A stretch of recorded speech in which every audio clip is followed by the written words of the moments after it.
Olá, tudo bem? Esse é o 15 Minutos, podcast aqui da Gazeta do Povo. Hoje é um dia especial aqui pro 15 Minutos, estamos de aniversário. Pois é, 1 ano do podcast de resumo e análise do noticiário da Gazeta. Muito obrigado pela sua companhia, você que está sempre por aqui, acompanhando todo esse tempo, né, no 15 Minutos, e também para você que está chegando há menos tempo, seja bem-vindo. A gente sempre traz aqui muita informação e também análise do noticiário que está na Gazeta do Povo. Nesse 1 ano, desde lá, 1º de julho de 2019, foram 254 episódios do 15 Minutos, mais de 2.100.000 downloads em todas as plataformas de distribuição do podcast. Muito obrigado mesmo por essa companhia aqui, 1 ano de podcast 15 Minutos. Outro recadinho, lembrando que, claro, você que é nosso ouvinte também pode ser assinante da Gazeta do Povo. E para ir direto para o campo de assinaturas da Gazeta, só você clicar no link na descrição do episódio de hoje. O Senado aprovou agora à noite o texto base do projeto das fake news, que busca punir a disseminação de informações falsas nas redes sociais. Combate à disseminação de notícias falsas ou ameaça à liberdade de expressão? É o debate que está surgindo após a aprovação do chamado projeto de lei de combate às fake news no Senado. Não tivemos a possibilidade de realizar audiências públicas, de aprimorar no debate na Comissão de Constituição e Justiça a técnica legislativa e aspectos de juridicidade para oferecermos à sociedade uma legislação sem riscos em relação à liberdade de expressão. A ideia hoje aqui no 15 Minutos é conversar sobre esse tema em 2 momentos, explicando o que exatamente diz a lei, que tem o nome oficial de Lei Brasileira de Liberdade, Responsabilidade e Transparência na Internet, e também trazendo a opinião aqui de uma colunista da Gazeta do Povo sobre o assunto. Primeiro eu vou conversar com o Olavo Soares, correspondente da Gazeta em Brasília. A gente fala sobre o texto e sobre a aprovação dessa proposta no Senado. Depois vou trazer aqui a opinião da colunista, a Cristina Gremel. Vamos lá então? Olavo, vamos conversar então sobre esse projeto aí das fake news. Primeiro, por que ele gerou e gera, né, tanta polêmica, hein, Olavo? Olá, Márcio. Olá, pessoal. Um prazer falar com vocês. Bem, Márcio, a polêmica em torno desse projeto, ela se desdobra em 2 explicações. A primeira explicação é uma explicação de ordem legislativa, digamos assim, porque, segundo muitos senadores, esse projeto ele correu de maneira muito rápida no Senado. Como na semana passada, senadores voltaram a pedir o adiamento da votação, alegando que a proposta precisaria ser debatida com mais calma. Vale destacar que ele foi apresentado no mês de junho, no mês passado, ou seja, muito rapidamente, é uma coisa muito fora do comum mesmo, um projeto ser apresentado em menos de 15 dias, um pouco mais que isso, aliás, em menos de um mês, ele ser aprovado pelo Senado. Então, assim, esse é o ponto 1 do projeto, né? A crítica número 1 de que ele teria saído do Senado com uma velocidade muito superior à média e por isso tema de poucos debates, poucas análises. E a segunda objeção é uma crítica mais ao texto em si, ao mérito do projeto, que, segundo muitos senadores e também pessoas de fora do parlamento, seria uma proposta para limitar a liberdade de expressão, que, com o pretexto de coibir as notícias falsas, de coibir a disseminação de conteúdos irregulares, de ofensas, seria um mecanismo para coibir a liberdade de expressão na internet. Então são basicamente essas 2 frentes das críticas à proposta. Entre outras mudanças, o projeto determina que o cadastro de contas em redes sociais vai exigir identificação do usuário por meio de RG ou passaporte apenas em casos suspeitos. Aplicativos como o WhatsApp devem guardar por 3 meses registros dos envios de mensagens encaminhadas para mais de 5 usuários em um intervalo de 15 dias.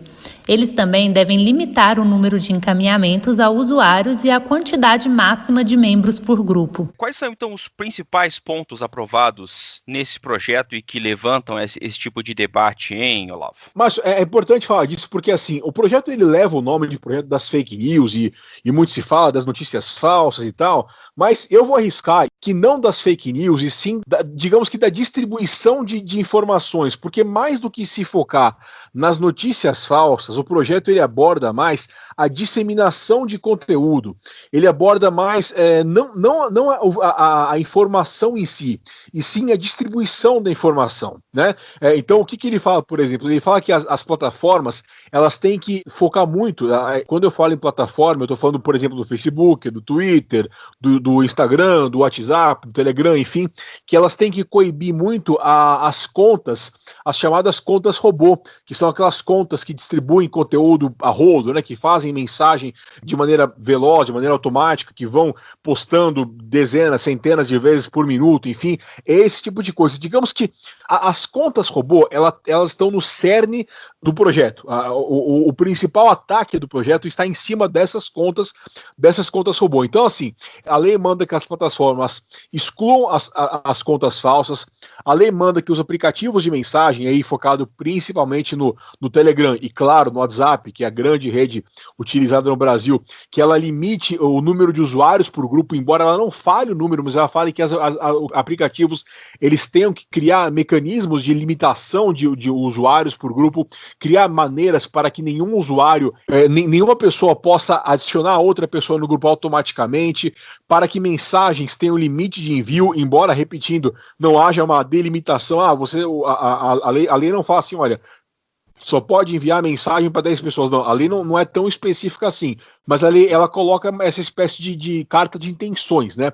E a lei também cria um comitê gestor, né? Um conselho, digamos, melhor dizendo, um conselho que vai ser conduzido pelo parlamento, pelo poder executivo também e pelas próprias empresas de internet para se autorregular, para criar boas práticas nesses focos que eu falei, para evitar a disseminação de conteúdos de maneira artificial. As contas automatizadas, os robôs, devem ser identificadas dessa forma. Provedores de redes sociais e de aplicativos de conversa precisam ter uma sede no país. Chips de todo o país devem ser recadastrados com a verificação de identidade do titular. A intenção é dificultar a criação de perfis com números falsos. Agentes políticos, como o presidente da República, ficam proibidos de bloquear usuários nas redes sociais. O texto prevê ainda a criação de um conselho de transparência e responsabilidade na internet. A ideia é que as plataformas se autorregulem, respeitando o que for imposto pela lei. Bom, é bom lembrar também que alguns pontos mais polêmicos assim foram retirados do texto antes até da votação, né? Sem dúvida, mas sem dúvida. E a proposta inicial do projeto, que era a proposta do senador Alessandro Vieira, essa proposta, essa sim que a gente podia chamar de projeto das fake news. Por quê? Porque esse projeto, ele tinha uma abordagem bem específica nos conteúdos. Esse projeto, ele visava observar os conteúdos, olhar cada conteúdo, usar os serviços de agência de checagem, as agências iam olhar e falar assim, ó, isso aqui é falso, isso aqui tem que ser removido. Ou seja, isso era uma abordagem direta nas fake news propriamente ditas, né? Olha, isso aqui tem que ser tirado do Facebook, do Instagram, enfim. Isso não está mais, isso foi excluído. E esse foi um dos pontos que mais gerou controvérsia, justamente porque esse conceito de notícia falsa, ele nem sempre ele é consensual, né? Ele gera Sim. muita interpretação, e esse é o ponto de que muitas pessoas falavam que a liberdade de expressão estava sendo atingida, né? Porque você pode falar que, por exemplo, chocolate é gostoso. Se você falar que chocolate não é gostoso, isso é uma notícia falsa ou não é? Não tem uma resposta para isso. Enfim, né? Claro que eu estou usando um exemplo fora da política, mas quando a gente vai para a claro. Política, que é onde a situação se acentua. Então, esse foi um dos principais pontos que foram excluídos. O outro ponto também bem importante que foi excluído foi a obrigatoriedade de se apresentar documento de identificação na hora de fazer um perfil em rede social. Essa proposta, ela não estava na proposta original do senador Alessandro Vieira, ela passou a constar no relatório do senador Ângelo Coronel, que foi colocado para votação no dia 25, e a ideia era que cada pessoa que fosse criar uma conta no Twitter, no Facebook, no Instagram, apresentasse seu documento de identificação. Isso também gerou controvérsia, porque poderia violar o anonimato, violar a privacidade das pessoas e tal. Então isso foi tirado, e agora o texto que foi aprovado no dia 30 de junho, o texto não contém mais essa obrigatoriedade de se apresentar o documento de identificação. Então a gente pode dizer que esses dois principais pontos mais delicados foram tirados. O ato que o senhor publicou, o ato que o senhor assinou, para que nós pudéssemos estar em sessões remotas, diz que nós deveríamos estar exclusivamente, está aqui, o texto diz isso, exclusivamente tratando de coisas que diz respeito à pandemia. Vale também destacar que ele foi muito contestado, Márcio, por conta da pandemia de coronavírus, né? Porque nós estamos vivendo esse momento atual, com as votações à distância, e muitos senadores alegam que o Senado ele está votando à distância para tratar de coronavírus, para tratar de calamidade, não para tratar de internet, não para tratar de fake news, né? Então, não haveria necessidade de fazer uma aprovação tão rápida assim de um projeto que não é urgente. Por outro lado, e aí vale destacar também a opinião distinta, muitos senadores dizem que isso é sim urgente, inclusive tem relação com a pandemia. As fake news, elas são sim um grande problema na pandemia. Para você ter ideia, o YouTube, por exemplo, os fake news são vistas 3 vezes mais do que as verdades, né, pelo YouTube.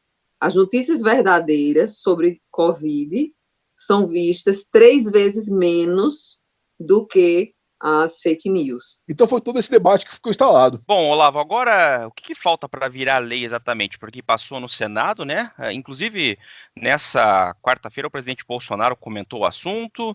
A gente vai ouvir aí o que ele disse num vídeo que, inclusive, foi gravado aí em canais de apoiadores do presidente, né, no YouTube, está disponível. E aí o presidente, na saída do Alvorada, falou... Eu falei com um senador que votou favorável. Ele falou que, como estava na virtual, ele se equivocou. Assim deve ter acontecido com o osso. Eu acho que na Câmara vai ser difícil ser aprovado. Agora, se for, cabe a nós ainda a possibilidade do veto, ok? Não acho que não vai vingar esse projeto, não. E até especulou uma possibilidade de um veto. Quer dizer, tem um caminho ainda para virar lei o projeto, né, Olavo? Sim, tem 2 etapas, né? Uma etapa é a votação na Câmara e a terceira etapa é a avaliação do presidente, que pode sancionar ou vetar. E, aliás, se o presidente vetar, teremos ainda uma 4ª etapa, que é a avaliação do Congresso, que pode manter ou derrubar o veto. Na Câmara, o cenário é muito imprevisível mesmo, porque são 513 deputados, é um cenário muito mais difícil de prever do que os 81 senadores.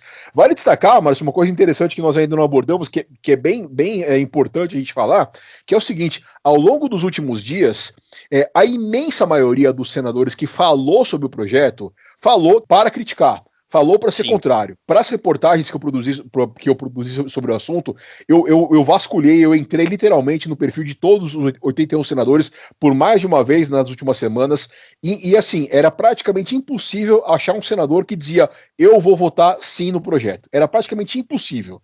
Ou os senadores não falavam nada, ou falavam que iam votar contra. Mesmo assim, o projeto foi aprovado. Ou seja, por que eu estou falando isso? Para dizer que há um cenário de muita imprevisibilidade, né?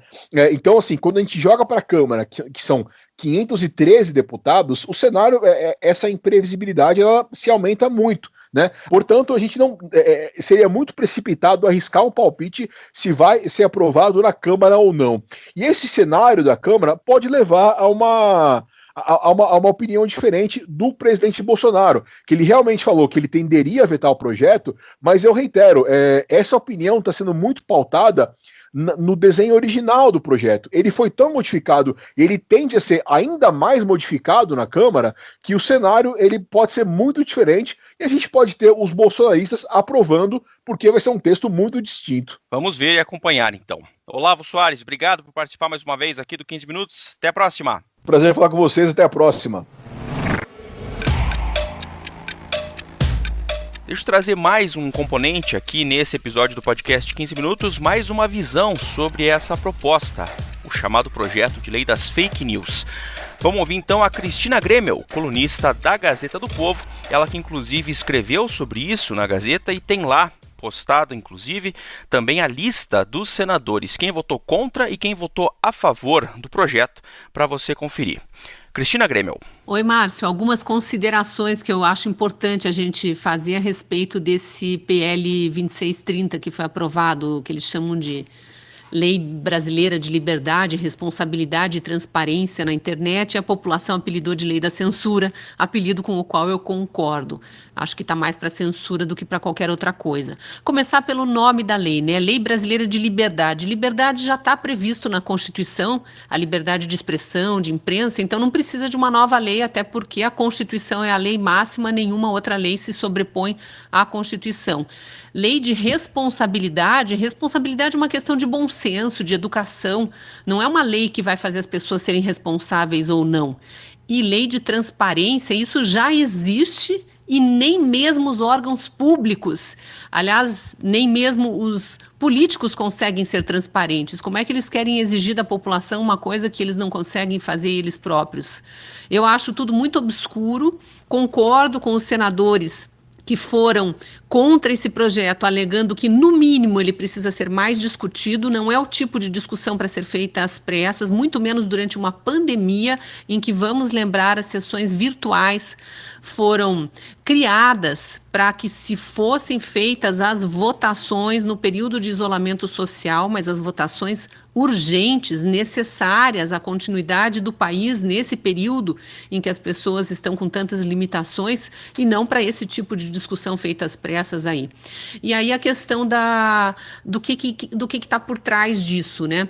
Eles estão querendo criar mecanismos, criar regras para as redes sociais, para serviços de mensagem privada como o WhatsApp, e dizem, a intenção é boa, né? Dizem que é para combater abusos, manipulações, a criação de perfis falsos, de disseminação de notícias falsas, mas já existe lei prevendo tudo isso, já existe lei para controlar tudo isso. Eu, pessoalmente, até acho que os serviços as empresas, né, essas empresas que cuidam das redes sociais, Facebook, Instagram, Twitter, elas precisam ter algumas normas estipuladas para atuação no país, como o próprio Uber, por exemplo, teve normas específicas nos vários países do mundo, né? Mas isso não é nada para ser discutido de forma apressada e ser colocado para votação remota, em que as discussões são tão comprometidas e complicadas. Eu achei esse assodamento já um sinal muito ruim para a democracia. E o engraçado é que as pessoas que se dizem preocupadas, né, com abusos cometidos na internet são aquelas que saem gritando pró-democracia, mas também são pró-manifestações que promovem vandalismo. Então, democracia é uma palavra que está sendo mal usada por parlamentares que, para mim, também estão usando muito mal o propósito dessa lei. Eu sou contra, acho que ela promove censura e que retira a liberdade de expressão. Acho isso bem perigoso. Ponto final nesse episódio do podcast 15 Minutos da Gazeta do Povo. Durante a minha conversa com o Olavo Soares, você ouviu trechos de reportagens veiculadas pela TV Senado e também pelo Jornal Nacional da TV Globo. Eu lembro que o 15 Minutos conta com a participação da Maria Scrocaro e da Jennifer Ribeiro na produção, a montagem é do Leonardo Bestloff e a direção de conteúdo do Rodrigo Fernandes. Eu sou o Márcio Miranda, mais uma vez agradeço muito a você que nos acompanha aqui nesse 1 ano de podcast 15 Minutos na Gazeta do Povo. Também agradecer a você que nos acompanha na Rádio Mundo Livre FM de Curitiba. Muito obrigado mesmo pela sua audiência e até a próxima!